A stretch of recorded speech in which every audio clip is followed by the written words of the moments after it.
All right, this is the one with the handlebar. It came up quicker. Okay. All right.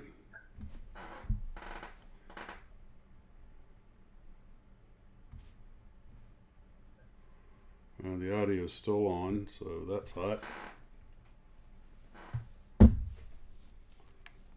It's processing the thing. I'm not trying to record it, so... Okay, it's up. The audio is still on, so that's hot. All right, here comes a test. 1, 2, 3, 4, 5. It's processing the thing. It's not glitching. I'm trying to record it, so... Okay, it's up. All right, here comes a test. 1, 2, 3, 4, 5. Looks like we're doing about our usual 30-second loop. Let me try that again.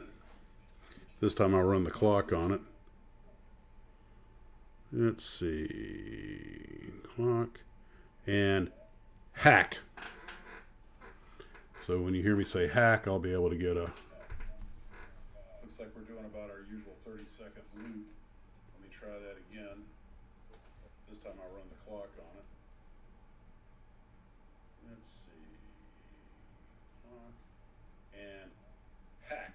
Exactly 20 seconds. So when you hear me say so that's our normal delay.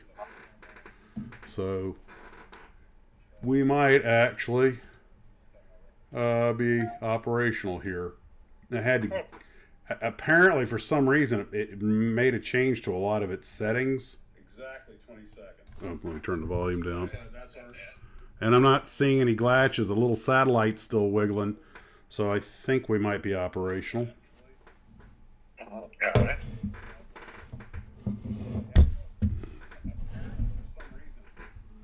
Okay.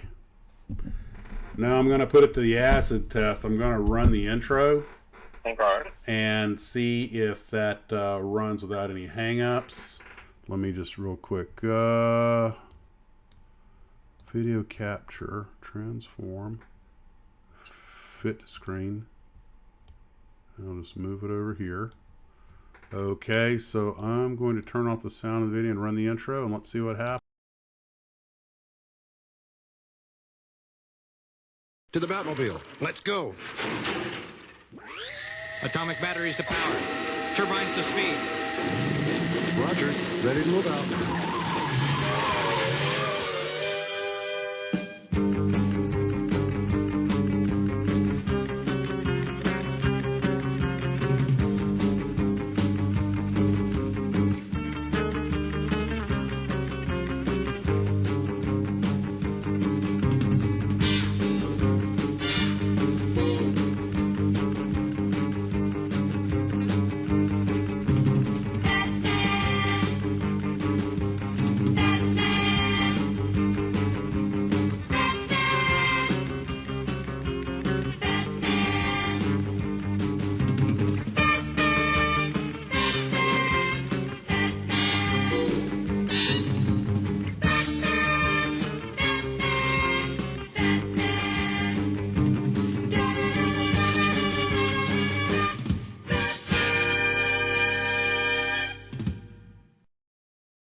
Shining, gleaming, streaming, flaxing, waxing. Now won't you give me down to there? Shoulder length or longer. Dear baby, there, mama. Everywhere, daddy, daddy, hair. Grow it, show it, long as I can grow it, my hair. Grow it, show it, long as I can grow it, my hair.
Really?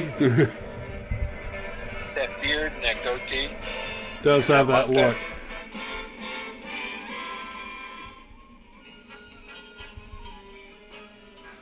All right, so turn the volume down here. Okay, I think we're operational. Let's see. So it appears that the ingest server at YouTube couldn't handle us sending it, so I ran a check on it, and it said your optimum thing is to lower the picture quality and lower the encoding bit rate. So I did that, cut them about in half, went down to 30 frames a second, which I don't think the human eye can notice. I mean, it's a bloody podcast. But apparently it said that was optimal, and now they're not getting any hang-ups. So apparently the settings were just too high. It was trying to jam the system with more than the YouTube could handle. I didn't change any settings, so I believe either... I did upgrade the OBS to a new version. It might have had different default settings. Sometimes you turn a computer program on and it's changed your settings for whatever reason. And but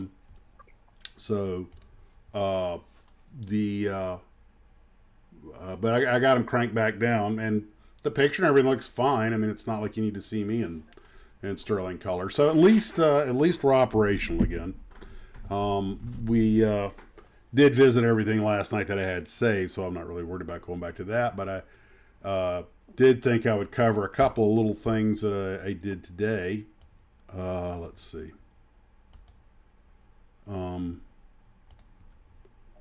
This is the shelf.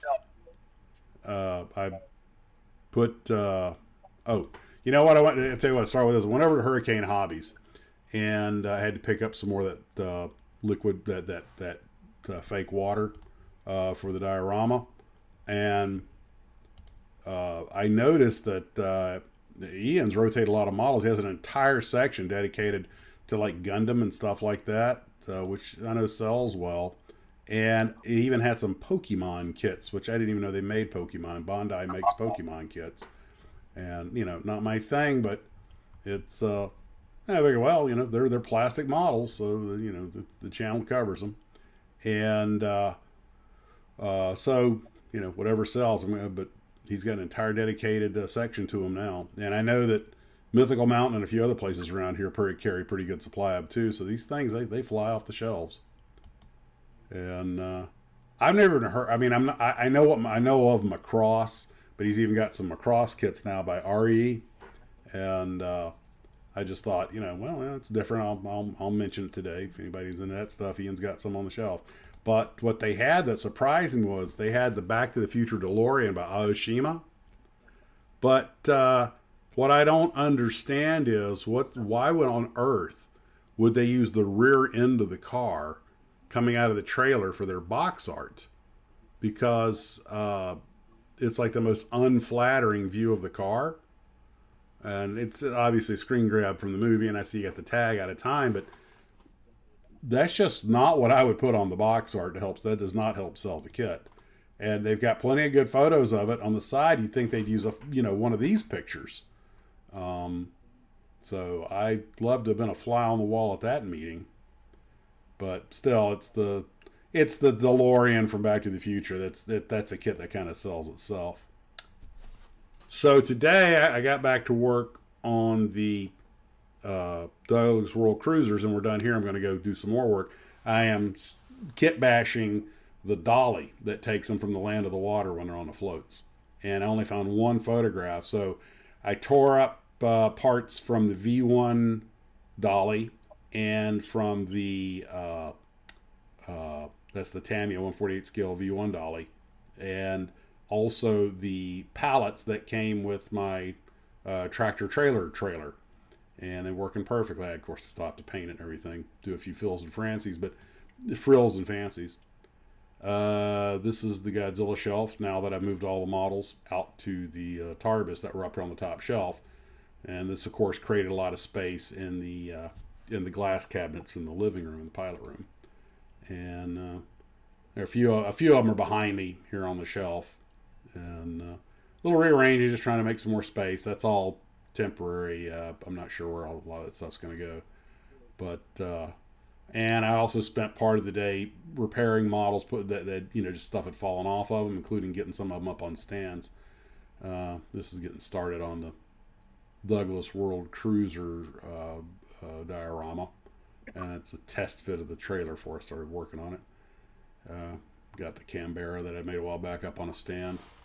But anyway, just putting around there. There's I put all the junked kits into a box so I could put a lot of the stuff that was here in the office in the Tarbis. So that's where a lot of that's at now, and get these things on something resembling a decent shelf display.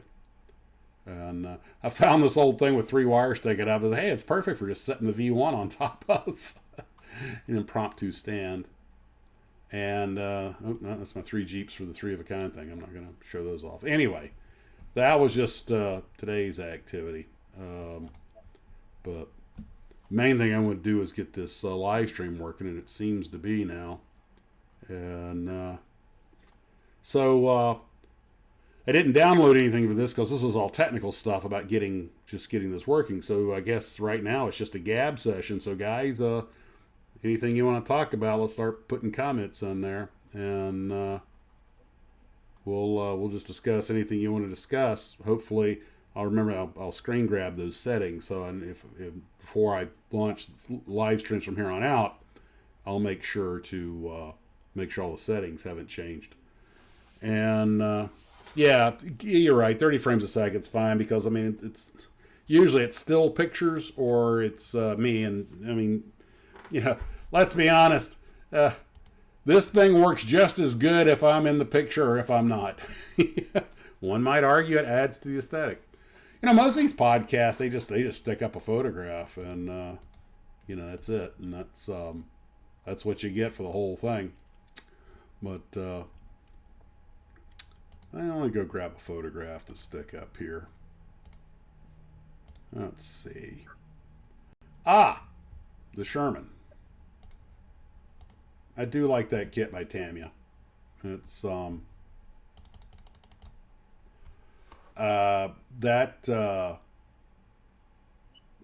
actually, I don't want to say I had fit issues with the Sherman. That's not being fair. What I had were some issues with the way parts fit together. Like, you can't really clamp them. You know, there's no place to get a fit. So some of these things, they don't stay together naturally, like the bottom fenders and the top chassis, the top hull. So you just wind up holding the thing, you know, like, God, I wish I could get a clamp on this. I'm getting cramps. And I know you run into that problem all the time working on cars. Yeah. So, one of the things that Monica was asking about today, I didn't realize this in the recent Deadpool movie. Apparently, the Deadpool costume, the red costume with the black eye, with the black face parts and the white eyes, that's all CGI. Yeah, when you actually see him like in an on-set photo, there's nothing over covering his eyes. The whole black section's gone, and I guess that just works better for the state of CGI. Because Monica was asking me, does anybody still make models for the movies? Like, oh yeah, not like it used to be, but they still do. Some things models can do better, but I'm a little concerned that the CGI is going to it's getting so good. Although I don't know how affordable it is. But you know, you watch A Sense of Scale, and not a whole lot. Not like the grand old days. They're using a lot more, digital than tactile, and I guess they both have their relative advantages. CGI is still pretty expensive, but you know, you can get any angle, do anything with it. It's always in focus, whatever you want. So I don't know. I just. I don't know, something about watching Godzilla stomp a CGI tank that just doesn't have the investment when you know that some modeler spent a month building that tank so that it could get crushed in 30 seconds on screen. Like it ever took Godzilla 30 seconds to crush a tank.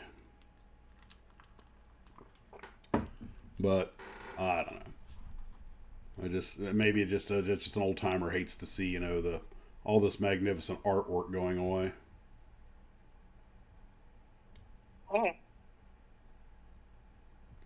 This is interesting. Oh, there it is. You know, it's funny. You talked about last night you were going to do something about Gandini, who was the. Oh yeah. And I'm watching Pebble Beach right now. Amira just won second in show. Is that one of his designs? Yep.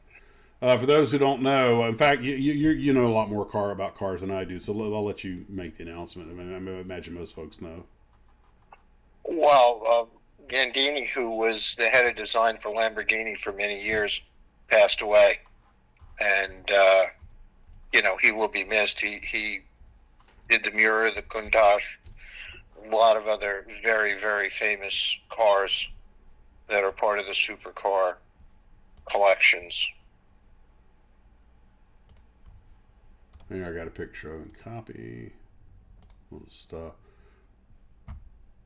Now, isn't his claim, isn't his piece de resistance the Countach? Well, it depends on who you talk to. Some people say yes, some people say it's the Miura. It is a beautiful car. I mean, they were both beautiful in different ways. The Miura, you know, the Countach was, to me, it was kind of like a little more Star Wars. yeah, a little like less like a sports car than it is a spaceship.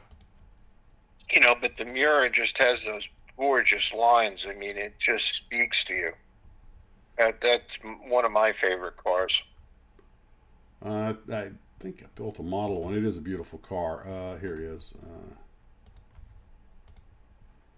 There's a picture again, Dini. In the you know, it's funny. Although I knew about Lamborghinis long before TV shows like Miami Vice came on.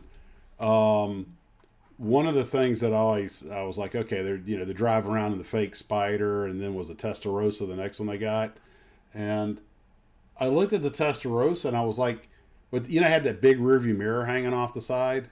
Yep. And I always felt that really ruined the lines of the car. I thought the Lambo looked so much nicer. Well, there's an interesting story about that Testarossa. Go ahead. Ferrari gave him two. Mm-hmm.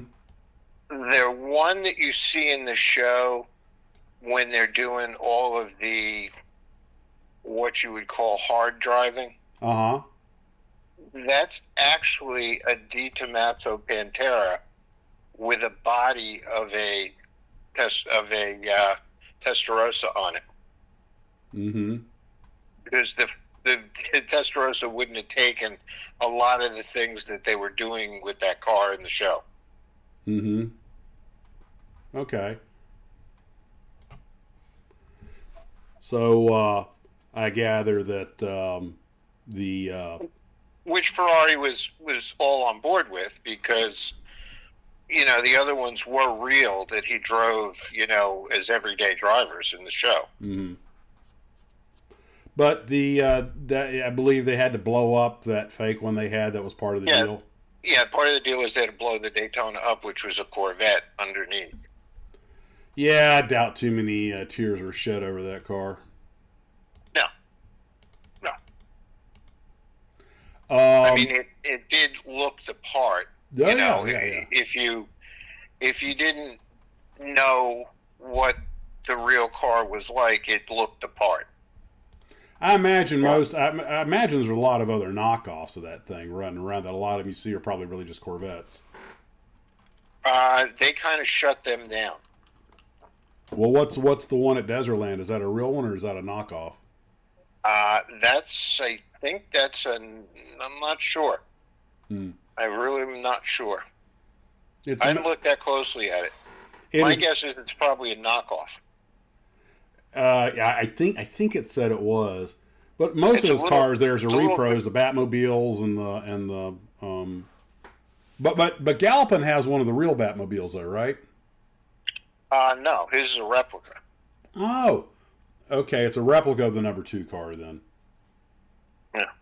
And what was one of them had to be covered with felt or something so they could film at night? What they did was when they made the original car, and they knew they needed more than one. Mm-hmm. It didn't photograph well. Mm-hmm. Because it was very, very shiny, Yeah, and it glossy, didn't show up well. So what they did was they took the second one and they put the fuzz on it, Mm-hmm. and that looked even worse. So what they did was they just kind of dulled it up, which is the same problem that you have with the Black Beauty from the Green Hornet. Mm-hmm. I mean, you only really, most of the time you see the Black Beauty at night. And it's kind of got a matte finish to it. So it looks even more sinister, at night. But when everybody redoes them, they put, this 10,000 mile deep black paint job on them. Whereas a nice satin actually photographs better. Yeah. Yeah, it's all about light reflection. When I first started making videos in the old Tarbus, at night I had my green screen. I was doing some in the garage, and I had made the mistake. I was trying to do some space models for a spaceship thing, and I think I still actually have the models somewhere. But the gloss finish reflected the green screen, and no matter how much I backed off of the green screen, how much I dulled the light, it was just so shiny. So I wound up having to shoot the whole thing in dull coat, which broke my heart because I had this beautiful glossy finish, and I had to dull it down and hit it with a backlight, do a bunch of other things. And lighting, if you want a green screen photograph one of your models or something, lighting is really, really important. But it reflections, and the thing is, you got to remember, it bounces all over the place. So you may have your model 7 feet in front of the green screen like you're supposed to with a proper backlight, but that green can hit a piece of glass behind you. The light photons will bounce and hit the model. And then when you try to chroma key it, you're like, why is the middle of my model disappearing? And it's really green screens. That's why they've learned to do it with these flat green boards, but they have very expensive software and professional. Sometimes they'll just go in and manually trim it out. That's why you see a lot of cars in movies and in TV that are, they're in very basic colors. They're black, they're white, they're silver. And when you see them in person, you realize they're usually not very glossy. No. But the that's one thing. Military aircraft are usually pretty easy to film because everything's dulled down. Yeah. Personally, myself, unless you're making like a show car or a race car or something, I think dull finish on a model looks better. You can see it better. There aren't too many things out there that are really that glossy, and but for car modelers, it makes them tricky to photograph also. Yeah, if you're going to paint it, you might as well have it shine. John Ashley Smith's talking about Killdozer. I remember that movie. That's how I learned what a D9 Cat was, and a local tractor shop had a D7, so we'd go up and play on it and pretend it was Killdozer. And let's see, how many movies have they made where some sort of alien or ghost occupied a vehicle? You got Killdozer, The Car, The Wraith. The what? The Wraith. The Wraith, and Maximum Overdrive. Duel. Well, there was a psychotic driver behind that one. Yeah, you never really saw him. Well, because you saw him shifting gears a couple of times. You saw his hands and knees. And Duel, I remember seeing that on TV, and that was like the first movie I saw that's what you might call a psychological thriller. And one of Spielberg's I think Spielberg was really young when he made that. But it is one of the few times that something made for TV got recut and then sent to the theaters. Yeah. Which is not a common thing. That's kind of like what they did with the Buck Rogers movie. Yep.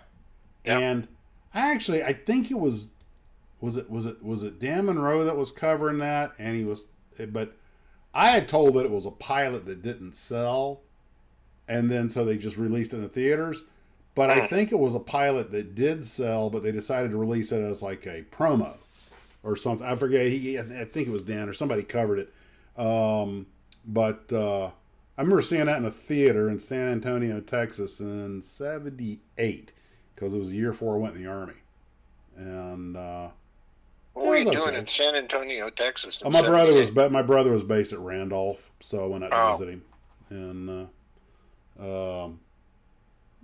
that was when myself, my oldest sister, my younger brother, and younger sister, all four of us piled into a 1977 Ford Fiesta and drove from Quincy, Florida to Houston, Texas, which, if I remember correctly, was 12 hours. We got out early in the morning and got there that evening. And then the next day they put me on a bus to go on to San Antonio to visit my brother. Was that the humidity tour? Well, we're from Florida. Wasn't anything we weren't used to.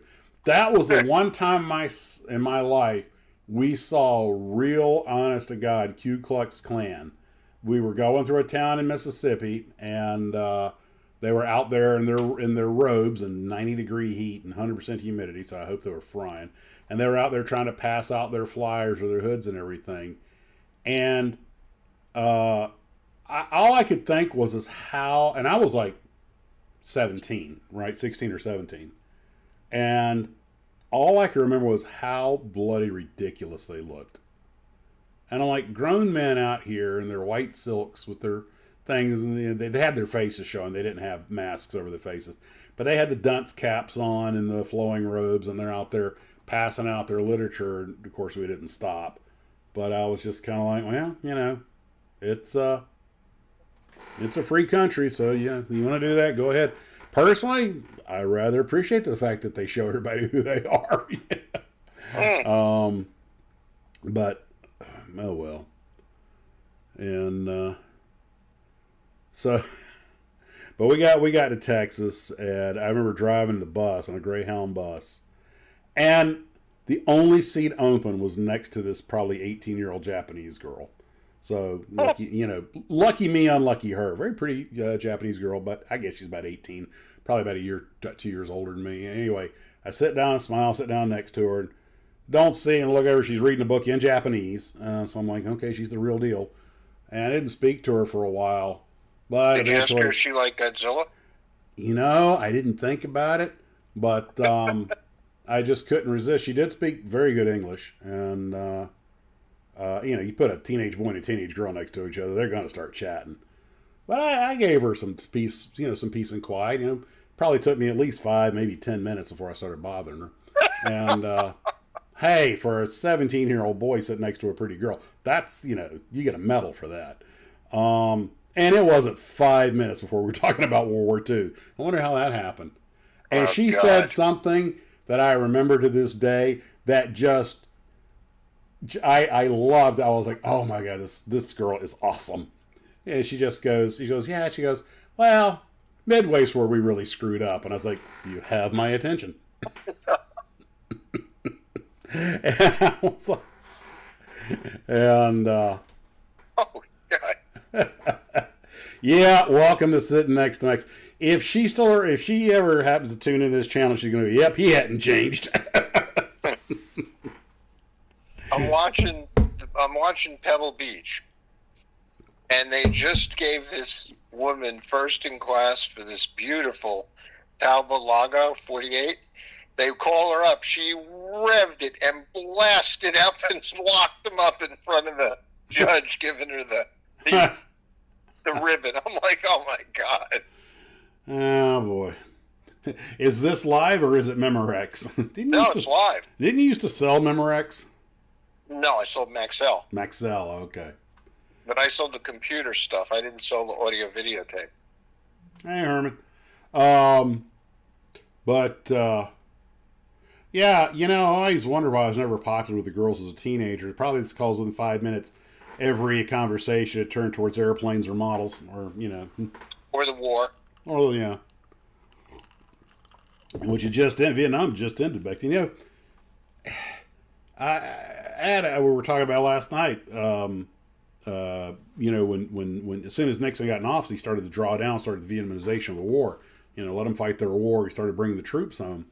And one of my older brother's friends had joined the Army right out of high school because he planned to be a professional soldier. He wanted to go get his combat infantry badge, and they sent him to Germany. He never forgave the Army for that. It's like, well, too bad it's not like the airlines where you could trip trade, because I guarantee you there are a lot of guys with orders for Vietnam that have been happy to trade with you. Well, tell him that Elvis was there. How bad could it be? Oh, no, Germany was wonderful. He just wanted to gain, he was a missile guard in Germany instead of, fighting on the front lines. I'm kind of like, because, he planned to be a professional soldier, so, he wanted to, get his baptism of fire, get some experience. But, you got to survive to be a professional soldier. It's a risk you take. You got to survive to be a professional skydiver, but,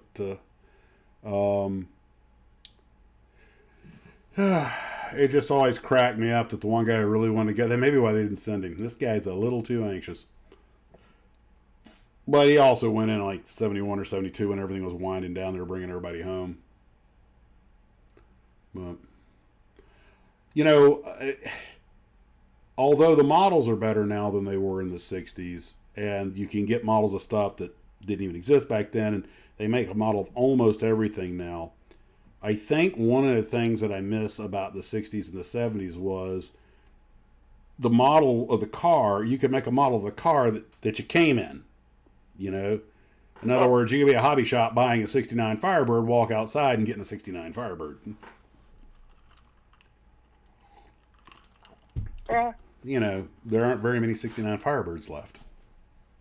No. I did see one for sale.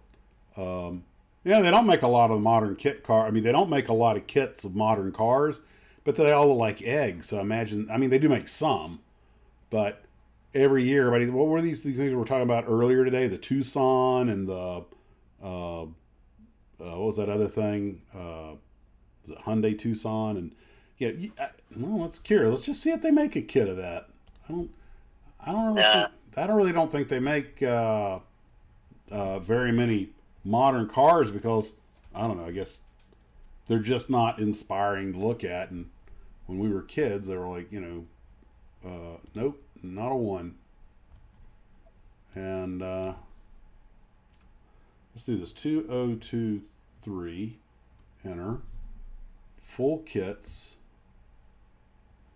Vehicles. Cars.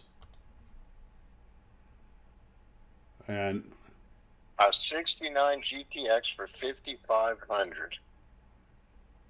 Huh.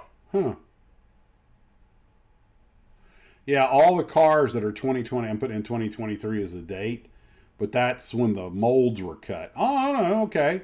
They got the Audi, their Alpha model makes an Audi RS7 Sportback. Wait. Okay. Oh, that's Audi. Okay. So that's a modern car. And USCP makes a BMW M5.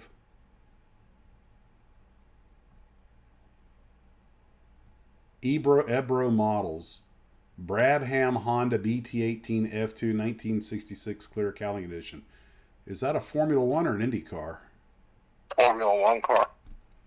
Man, that's just like a motor with a seat strapped to it. They make nice Formula One model. I've heard good things about Brabham, or Ebro, and they make the BT45. Yeah, apparently they're very highly thought of and annoyingly detailed. And of course, an Indy car, you got to put all the stuff on because you can see everything. Well, most of it, yeah. Yeah, you don't have an option of I'm not going to stick the motor and I'm going to make it with the hood down. No, no. Oh, Monogram made a new mold for the 69. Speaking of 69s, they made a Z28 69 Camaro mold in 2023. Well, it says new parts. I guess it's a hot rod. There's Salvino's. All the NASCAR stuff. That's the old. Most of it's the old Monogram stuff. Yeah. Except for the current cars. And they may just re-decal them. Well, like you said, the boys have got the molds for some of this stuff. Atlantis could put this out and a couple of decal sets, and they can make a whole bunch of different cars with only a few molds. Yeah. That's the beauty of what they have at Salvino's. It's, except for the new cars, they only make one or two molds because they're only running like one or two cars. and then the rest of it's decal boxes and, you know, instruction sheets of thing. Hey, Fran's here. Yeah. So, yeah. Here Sarah comes Jane saying another that. mirror up to the. Sarah Jane's saying that the Ebro kits are good. That it's a bunch of ex-Tamiya employees. They are good kits. I got a couple of them. They're really nice. Yeah, I bet they're really expensive. Yeah, they are. AMT has put out 2023. They've added new parts to the 65 El Camino to make a camper out of it. Yeah. Well, there's your new 125th scale Black Beauty. I know you bought like 3 of them, didn't you? I got a bunch of them. And the guys at Round 2 sent me a couple of them. oh, God bless them. Yeah. It doesn't look like. There's your Ferrari 296 GTB. It's a nice looking car. They loved my my Green Hornet garage diorama. What is its story on? I'm going to show a pic. Oops, can't. Copy image of this Ferrari Mondial 8. It almost looks like just a sleek sedan. Are you familiar with that one? Yeah. Steve, you there? Yeah, I'm sorry. What's the story on the Ferrari Mondial 8? Let me put the picture up here real quick. It has almost, I don't want to say a family car look to it, but here it is. Okay, you'll see it in about 20 seconds. But it looks much more like a, I guess you would just say, a tamed down Ferrari. Doesn't have the extreme look, a lot of them. Almost looks like a glorified Pontiac Fiero. Well, I guess, Ferrari puts out a lot of stuff, but this just doesn't look quite as exotic as a lot of his cars. It may just because it's only a profile view.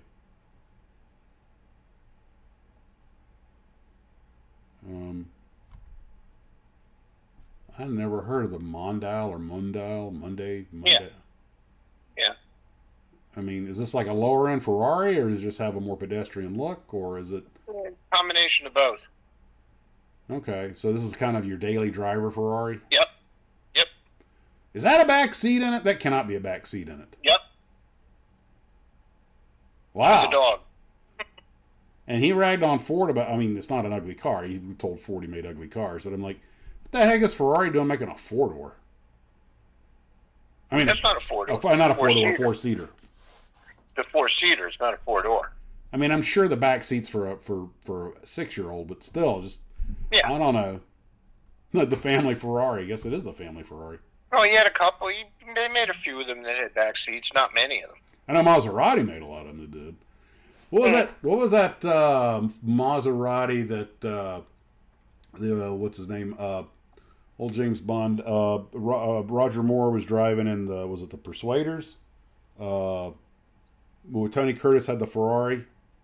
No, he had an Aston Martin. Oh, it was an Aston Martin. Okay. Huh. All right. I remember his car was bigger than Curtis's Ferrari. Yeah. He had a Dino in Tony Curtis, which was a small Ferrari. Yeah, I always thought the Dino was a nice looking car, but I guarantee you I couldn't even fit in one. You have a hard time fitting in most of them. Yeah, I got in a Porsche one time. They're made for people that are about under 6 feet for the most part, One of my coworkers picked me up in his, I think it was 911 Porsche, and it was a Carrera, and I got in that thing, and I was like, I was chewing on my knees all the way to where we were going, and I was like, I hope you got a can opener, because that's the only way I'm getting out of here. But let's see what else they have in here. Ferrari SF71H. Okay, well, it's a racing car. Ferraris in the 50s, and, they were, the average car was, $2,300, $2,400. They were $12,000, $14,000. Yeah. And so my good friend who passed away, who was he was the importer at one time for Ferrari in the Midwest, and he had a ridiculous collection. And I used to say to him, "My God, these cars are worth millions of dollars." And he'd say to me, "Steve, they were shit when they were $14,000. They're shit when they're $12 million." Looks like they are making the modern Ford Bronco. There's a kit of that. Yeah, they are. I think AMT's got one, and yeah. Well, they were always, the Broncos were always had a very popular car. Yeah, it's a fairly popular car, the new one, You got a model, it says Soviet passenger car. It's a Lada. God. A copy of a Fiat. Does it come with a figure of the guy from North Korea riding in it? Lamborghini Bravo. No, that's an interesting looking car. Let me edit, paste, crop, file, save as. This, just get it up here. Image.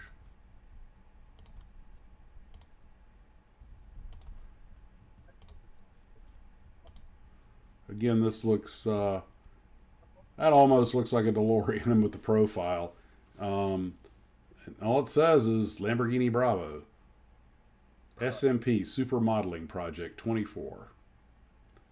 1/24 scale. And, but, are you familiar with that one? Sticker on a lot, it goes faster. What's that? What? But, kind of a nice looking car. yeah, I've never heard of a Lamborghini Bravo, but it is. It's got I can see that zipping around on the set of UFO, or for that matter, what was that famous one in the UK science fiction show? The kid with the number on his name or something. Joe 90. That's it. Yeah. or Captain Scarlet or something like that. Yeah, that'd be nice in Captain Scarlet. Yeah.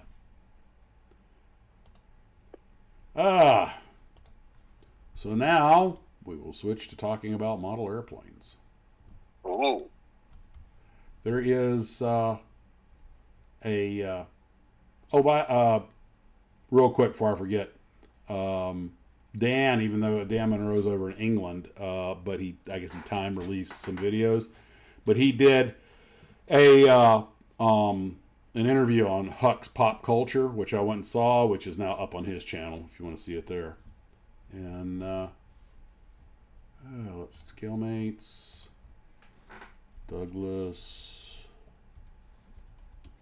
World.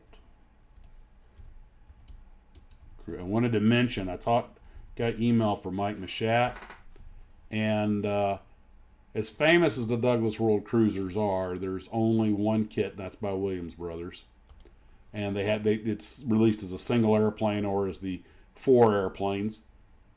Let's see here, and I am, as you know, finishing up the diorama on that. In fact, as soon as we hang up here, I'm going to go out and do some more work on it and then close up the Tarbis for the day.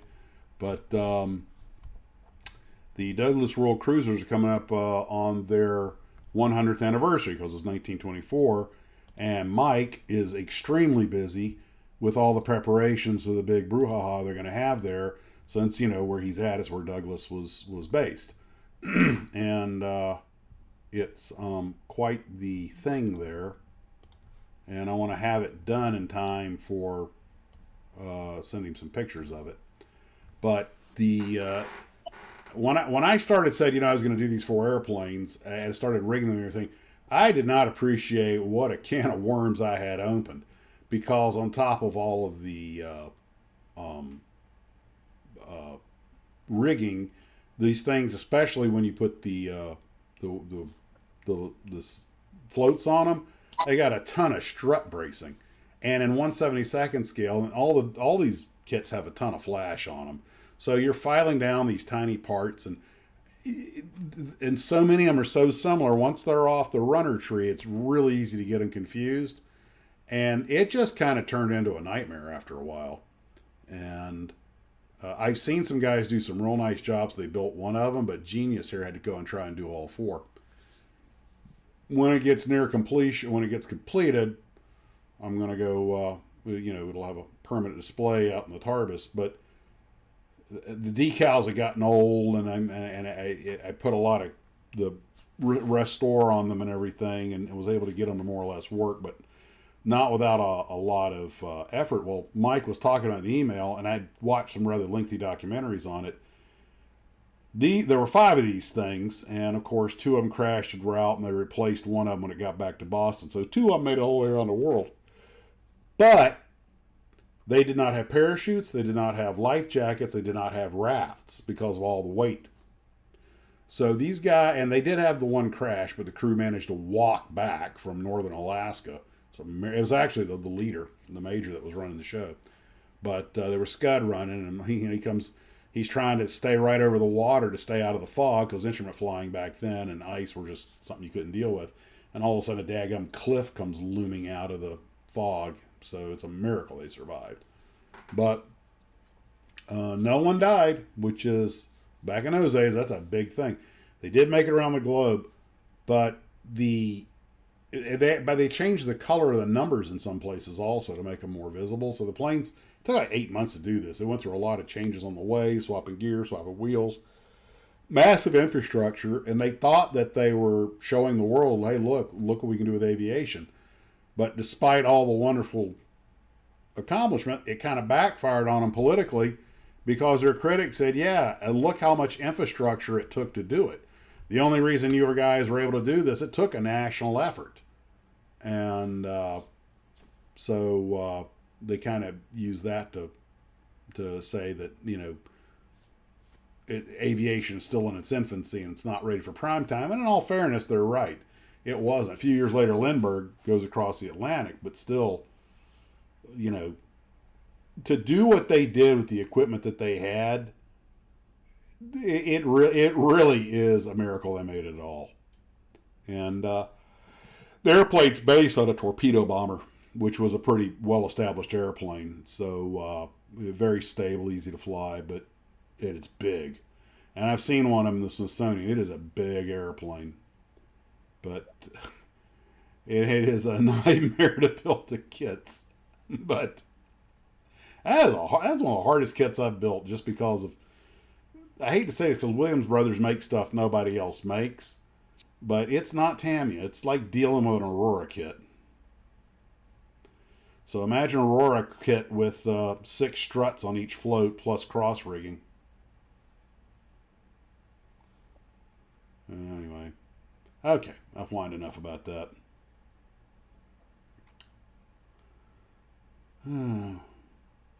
So what else have we got going on?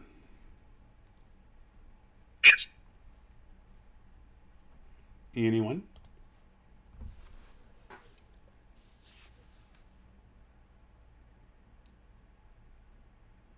What's going on here in the comments section that I'm missing? An original Ferrari 251 GTO. $6 to $9 million. How does a car get to be worth $9 million? Keep reading down. Owner drove it there. Got best of show. Okay. Keep going. Hell, one had a railroad of $20 million. Keep going. And that says, Billy, that's insane. It's worth that money because there's not that many of them. Well, it's worth that money because someone will pay that for it. Yeah. Well, that really goes for anything from the cost of a can of tuna to the cost of a Ferrari. It's what you'll pay for it. 26 million. That's, I mean, you could buy a Learjet and run it for 10 years on that money. Building the vintage Lindbergh B70 right now. I think I had that kit actually on my shelf, but it's like these kits I have right here. These are my will not build kits because they're just... Well, I won't build this one because Mike gave this to me from the Craig Cadera collection. And I don't think I could replace this, even though I want to build it. I'm not going to. Might get a resin one so I can park it next to it. Again, you know, hobby time. It's all there, all original. I got this for like $10 at the Modelpalooza or something, and it's a good kit. And I was gonna build it, but I was like, yeah, but if I build it, I won't have it. You know, it's still in the vintage box. The box in great shape. The kit's there. It still has a little glue spot, you know, tape spots on the bottom. And these aren't particularly rare, although they're getting that way. But the reason I probably wouldn't build this one is because I had this very kit as a kid, and I just, oh my gosh, I loved it. And I'm like, you know what, I don't know. As long as I don't build it, I still have it, if you know what I mean. And I got that XB70, which original. So, and I'm not saying somebody shouldn't build their kits. I mean, they're your kits, you absolutely build them.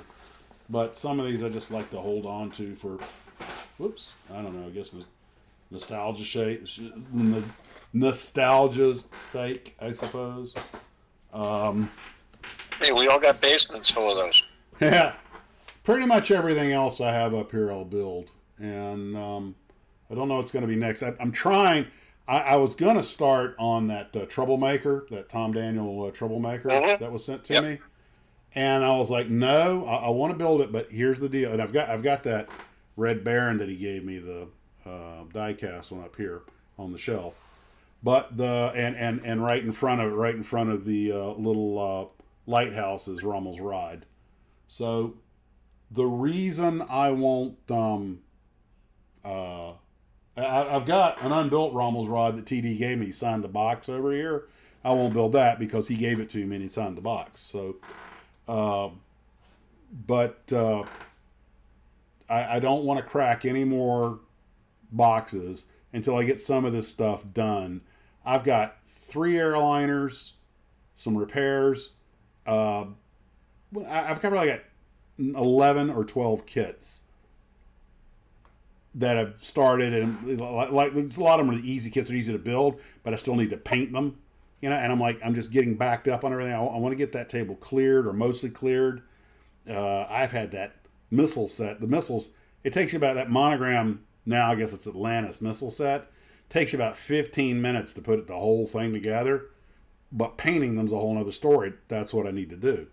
Of course, the Russian ones are easy. You pretty much hit them olive drab and stick a red star on them. But the American ones, you know, they aluminum. Some are they're more complex. But the the Helldiver and French markings. Yeah, I've got a French biplane, which is an American biplane Helldiver that in French markings. But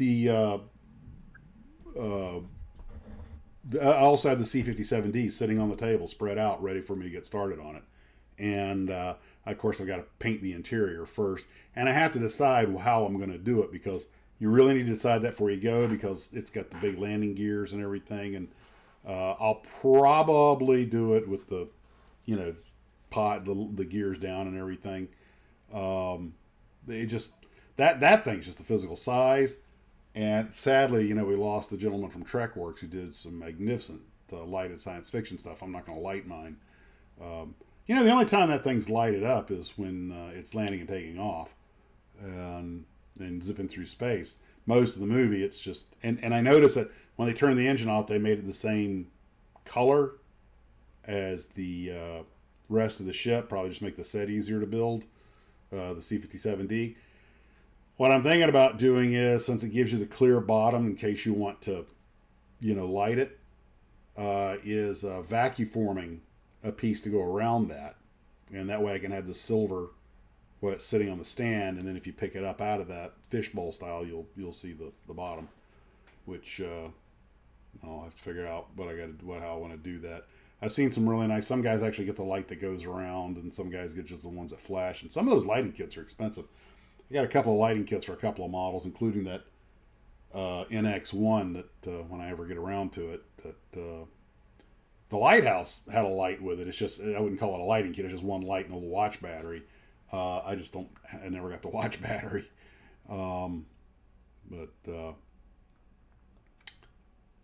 Anywho.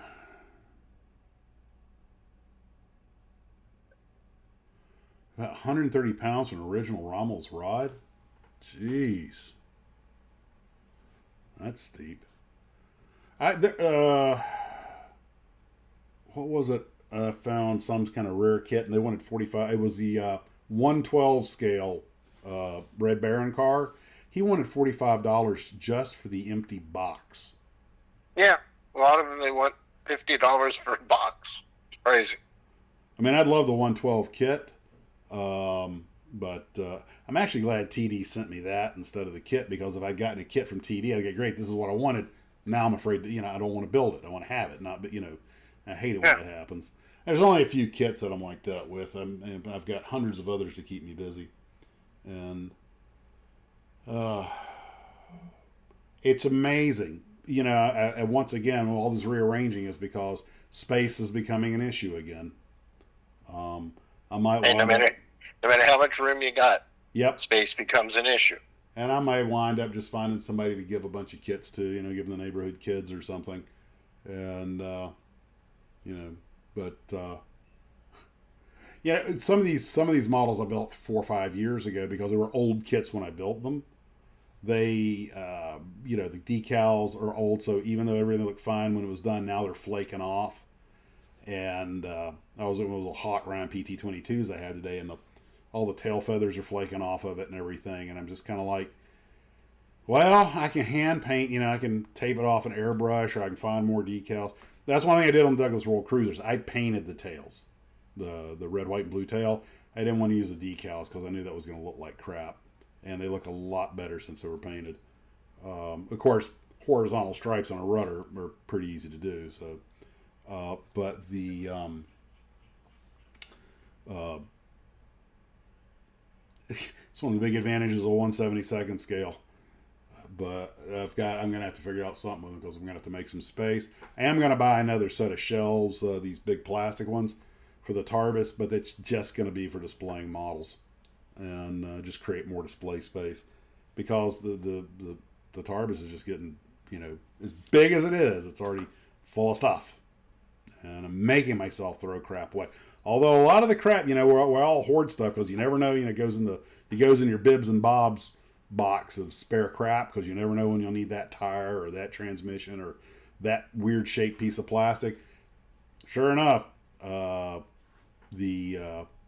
lot of the stuff I held on to came in real handy making the trolley for the Douglas World Cruiser.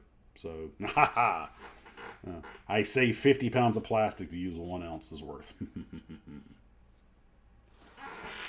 Well, we're coming up on a 1 hour. I got to go get to work on the flying machine. I'm surprised this coffee hasn't kicked in better. A little, it's 100. Well, it's not that bad. It's actually, it's warm outside, and I just kind of, this time of the afternoon, I started like, start nodding. Ugh, cold coffee. Go infantry. One thing I learned in the Army, the old sergeants taught me, Steve, you know what's worse than cold coffee? No coffee. Bingo, brother.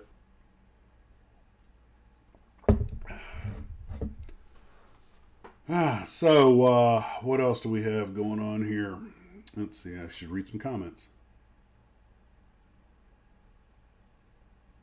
By the way, a lot of times I get the same video from different people. Usually I've already seen it, because all of us kind of tend to watch the same stuff.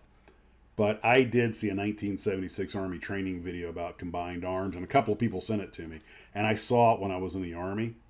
And it was one of their better training films. And I was like, this is the way you make a training film.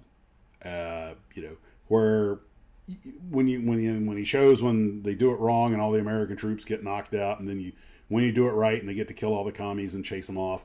But because it was made by the Army and they had all this real equipment, they're really using the real hardware, and the Russian vehicles were real Russian vehicles, right?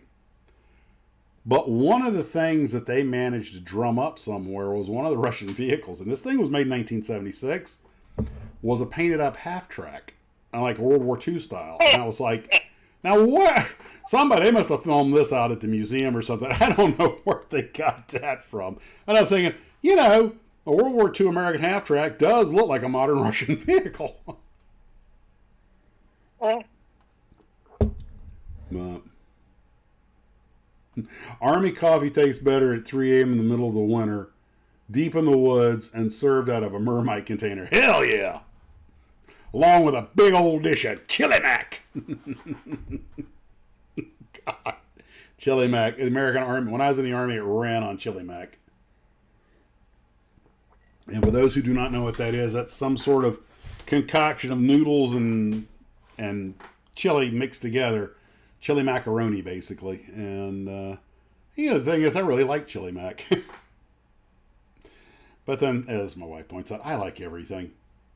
And, so what do you guys think? I've got a few, I thought it might, gussy up the production a little bit to have a few little extra features here and there.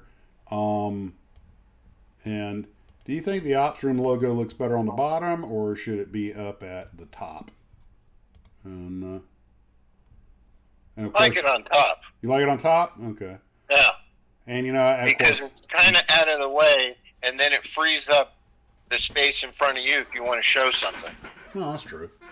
And also, of course, I can put the now this Godzilla -1 is a screen grab from a video, a chroma key video. What shocks me is that this OBS does a better job at chroma key than my editing software does. I don't know why, probably later technology, but I can put it anywhere and make it look like it's sitting on the shelf or something. And something I don't know I'd want to, but something I could do is, instead of putting models on the shelf, I could do like that. Have the shelves empty, just fakes. Only thing is that it's always going to be in front of me, because you see if I put my hand up, but it's behind it. But this OBS is cool software, because you can just, you can do a lot with it. But it's fun to play around, scratch my creative itch. I thought about hanging one of my space stations up in here so that it would rotate in the background, just hanging on a thread, except that it's right where they would be hanging, basically where the door needs to be, or it'd hang right here. And I thought I could just hang it. But then I realized, I can do that this way also. And although it doesn't have the same, it's different than having a model hang up there. But I was thinking it might be cool to hang something right about here. Yeah. But it's just set dressing. That's all it is. I could put a green screen behind me so I could put stuff behind me, but I think that's getting a little into the weeds. I mean, after all, it's a podcast, not Star Wars.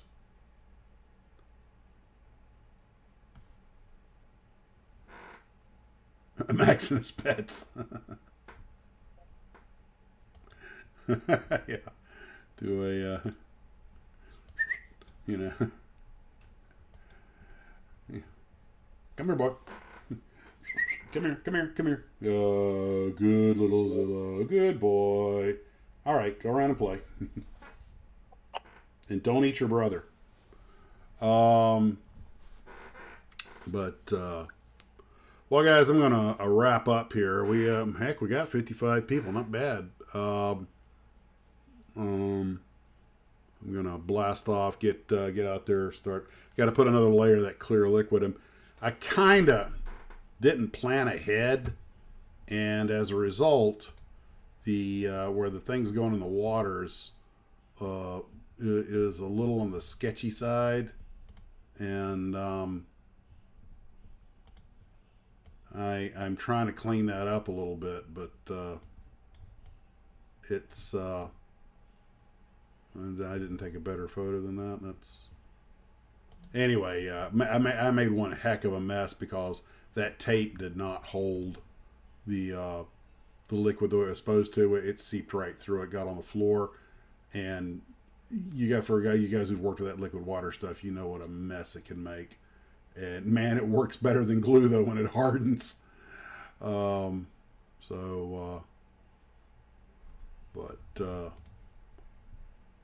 But at least now I have the models displayed, you know, a little more.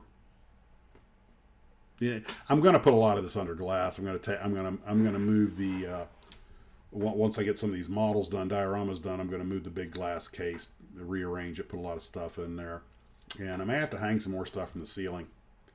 But anyway, no biggie, no biggie at all. Well, guys, thanks for coming. I tell you what, I'm going to loop the outro. So if you guys want to chat amongst yourselves, I'll leave this up for a little while, and I'm gonna run it. In fact, I might even be back later. So I will do that, and we'll chat at you later. Steve, you want to say adios to everybody? Good night, guys. Thanks for coming in on the fourth iteration of last night's live stream, but I'm sure it was worth it. And thanks again for coming. Yeah, really. See you next time. And I do appreciate it. We'll talk to everybody later. Take care. As always, I mean, like I say, I might be back later. So take care of yourselves as always. Model on.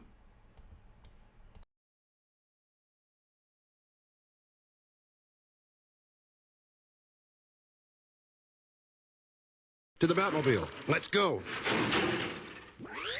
Atomic batteries to power. Turbines to speed. Roger. Ready to move out.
To the Batmobile. Let's go. Atomic batteries to power. Turbines to speed. Roger. Ready to move out.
To the Batmobile. Let's go.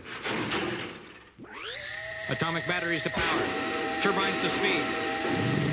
Roger. Ready to move out.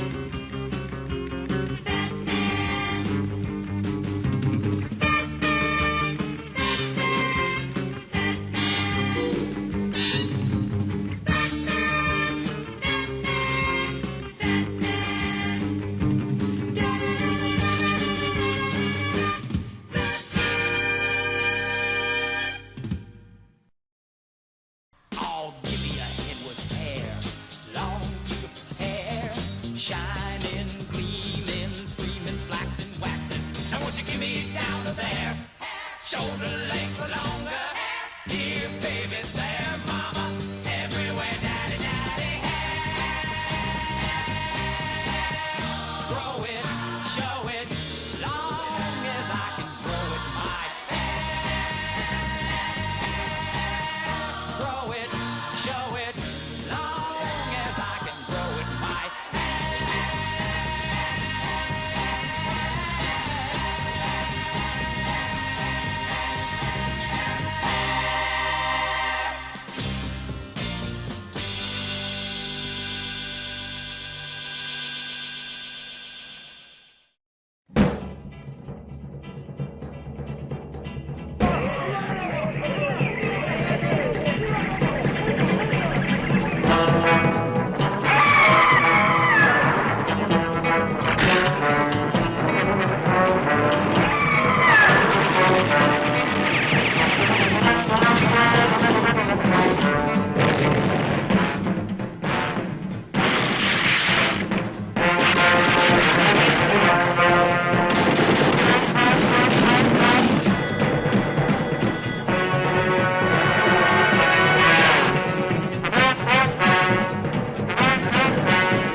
To the Batmobile. Let's go.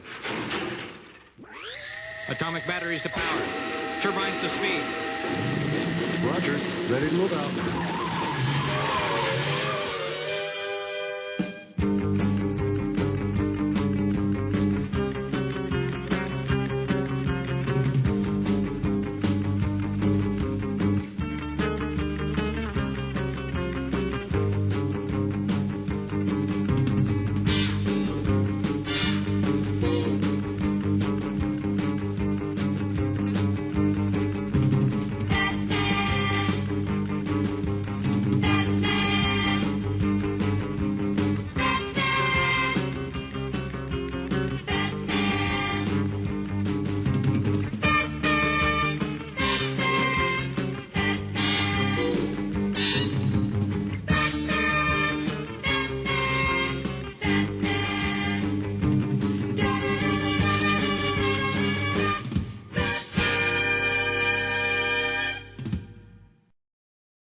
Oh, give me a head with hair, long beautiful hair, shining, gleaming, streaming, flaxing, waxing. Now won't you give me down to there, shoulder length or longer, dear baby, there, mama, everywhere, daddy, daddy, hair. Grow it, show it, long as I can grow it, my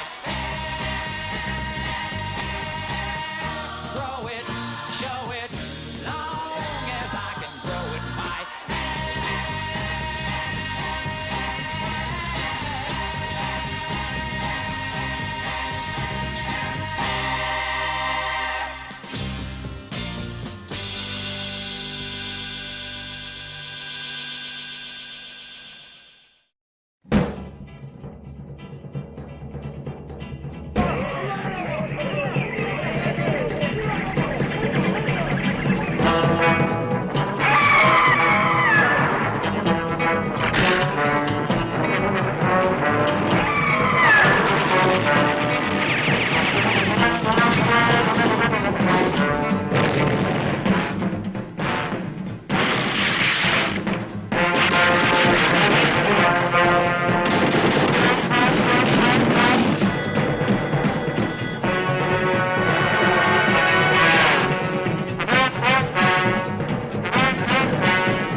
To the Batmobile. Let's go. Atomic batteries to power. Turbines to speed. Roger. Ready to move out.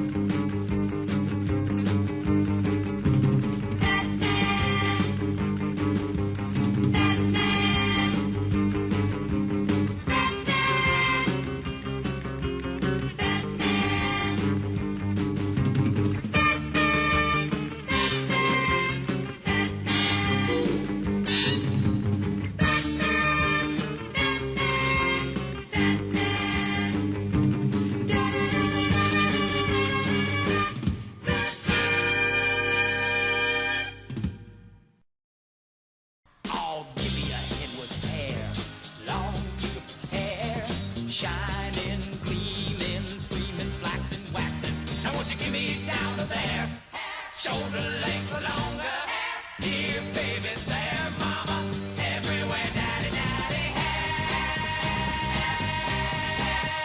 Grow it, show it, long as I can grow it, my grow it, show it, long as I can grow it, my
To the Batmobile. Let's go. Atomic batteries to power. Turbines to speed. Roger. Ready to move out.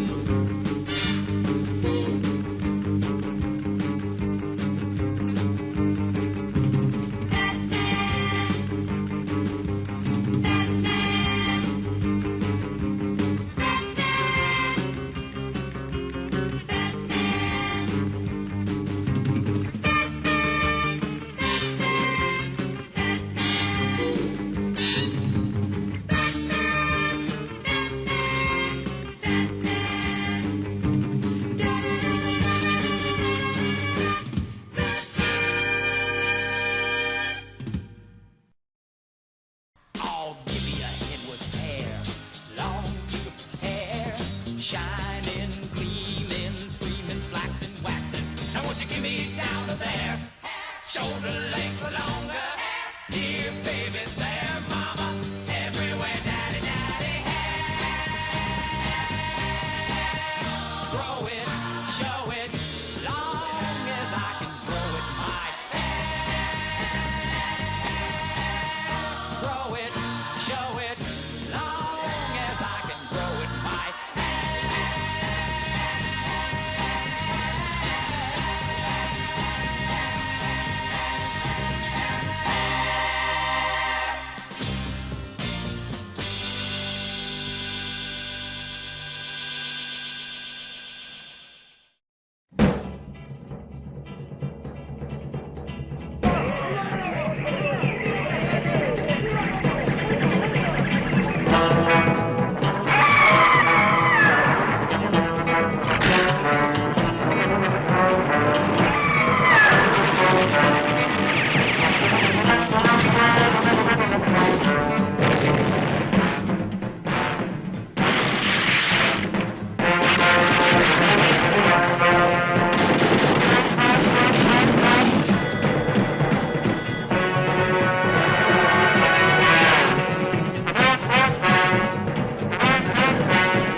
To the Batmobile. Let's go.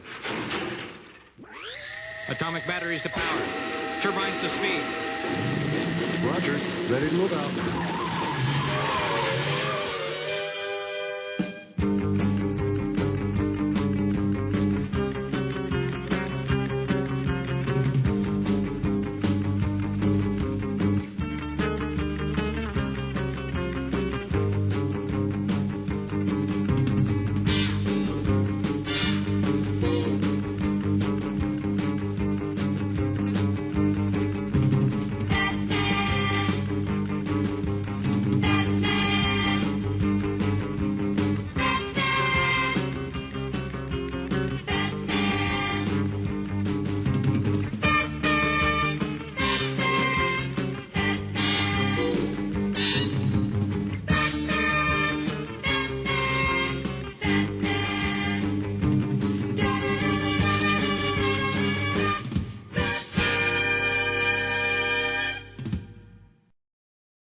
Oh, give me a head with hair, long beautiful hair, shining, gleaming, streaming, flaxing, waxing. Now won't you give me down to there, shoulder length or longer, dear baby, there, mama, everywhere, daddy, daddy, hair. Grow it, show it, long as I can grow it, my grow it, show it, long as I can grow it, my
To the Batmobile. Let's go. Atomic batteries to power. Turbines to speed. Roger. Ready to move out.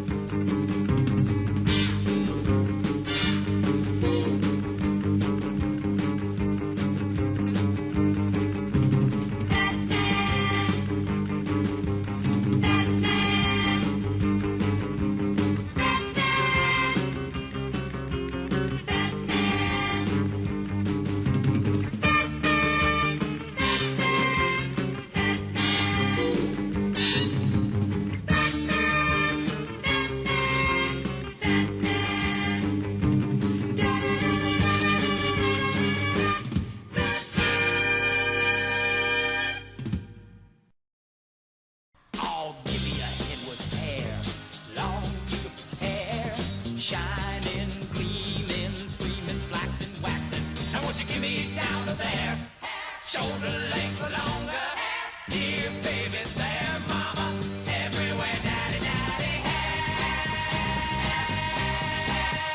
Grow it, show it, long as I can grow it, my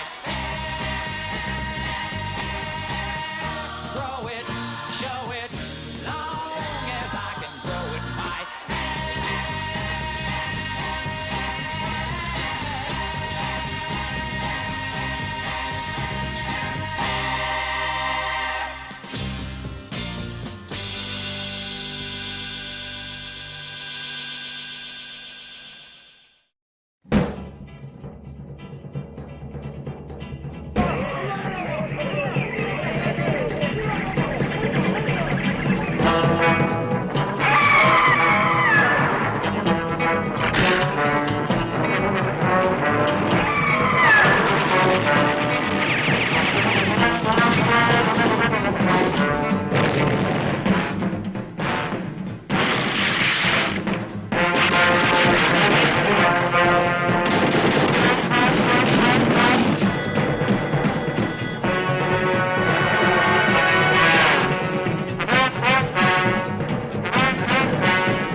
To the Batmobile. Let's go. Atomic batteries to power. Turbines to speed. Roger. Ready to move out.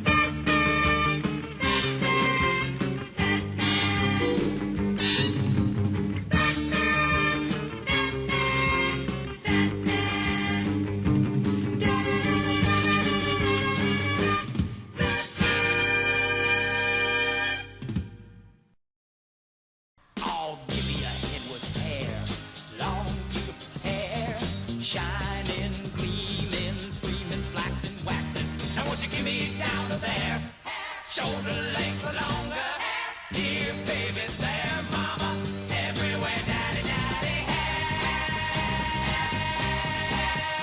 Grow it, show it, long as I can grow it, my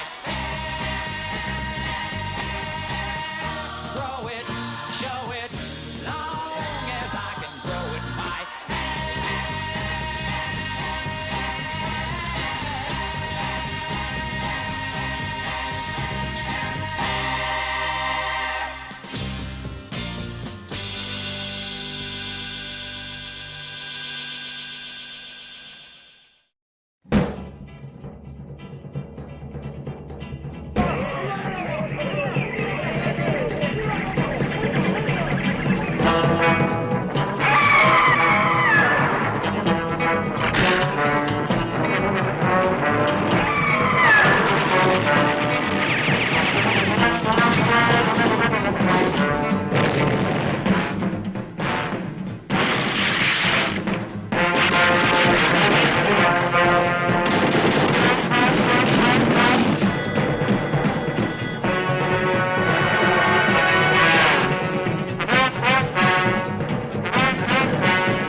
Okay, why is that still playing? I just turned it off. To the Batmobile.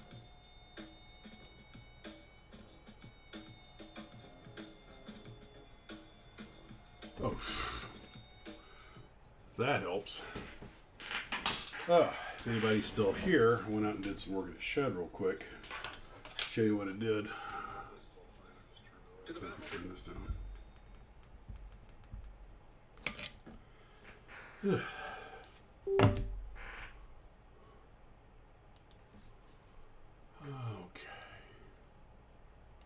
Let's go.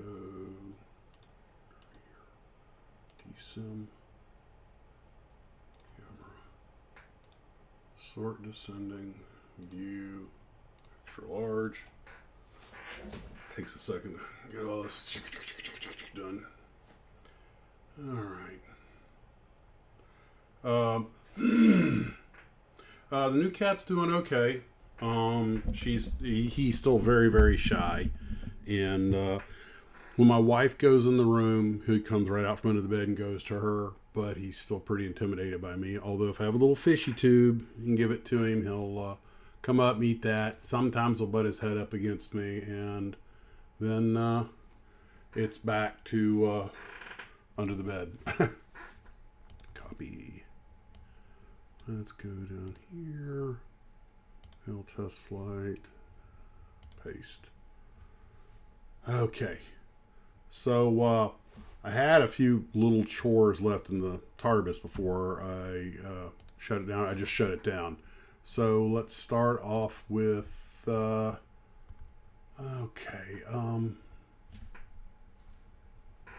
okay, switch glasses helps. When I'm looking at the computer, it's further away. So these aren't the ones I just downloaded.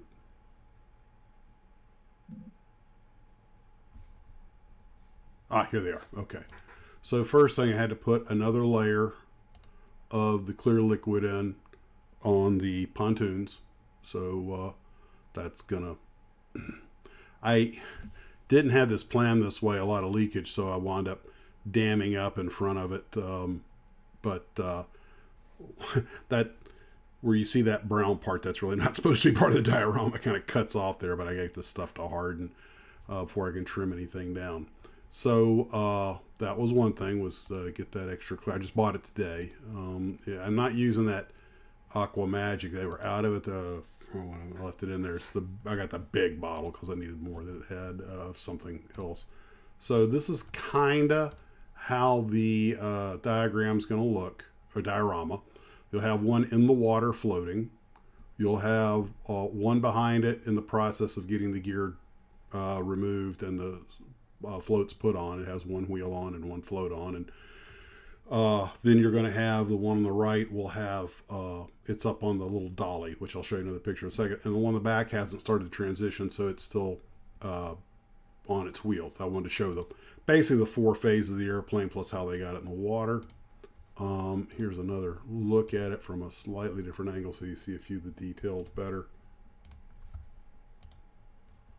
I only found one photo of the dolly, and that is basically inspired by that. It's kit bashed out of the V1 dolly and the parts from the pallets on the tractor trailer that I did. But there you can see the wheel on the one on the left, and of course it's jacked up so that they can... I actually have the wrong sawhorse under it. I have a shorter one that's going to be the correct one. I just posed this real quick. Let's see. Okay. Then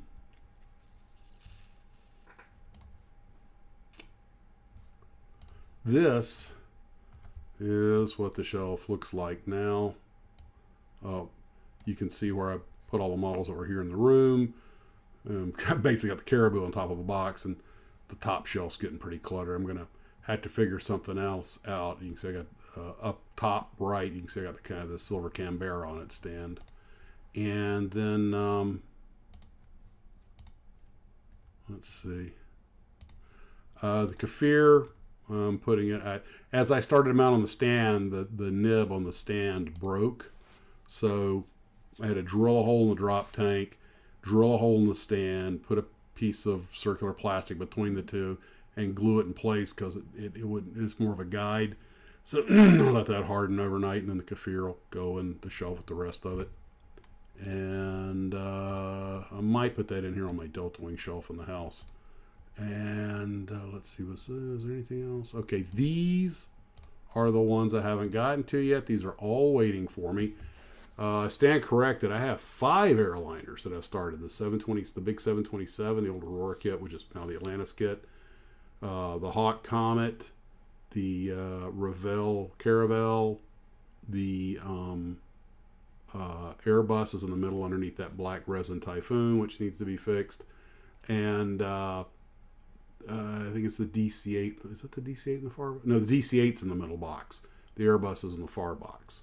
And also got that little Henkel jet and the T-37 that I'm going to paint up as, or A-37 they're going to paint up as the test aircraft, and that Seat 223 Flamingo. And underneath the Enterprise, you have the all the rockets for that kit I need to paint. And of course, up in the windowsill, laughing at everyone, is my old nemesis, the snap-tight Airfix Volkswagen that I built to the humor of everyone around on the live stream. And then the other shelf has got all this stuff on it. And I need to take those big wooden models down and just find some place for them else, and then get it. This is kind of like the 1/48 scale shelf. It's not really particularly well organized, and this is like the 1/72 scale shelf down here at the bottom, and a lot of other just miscellany up top in various scales.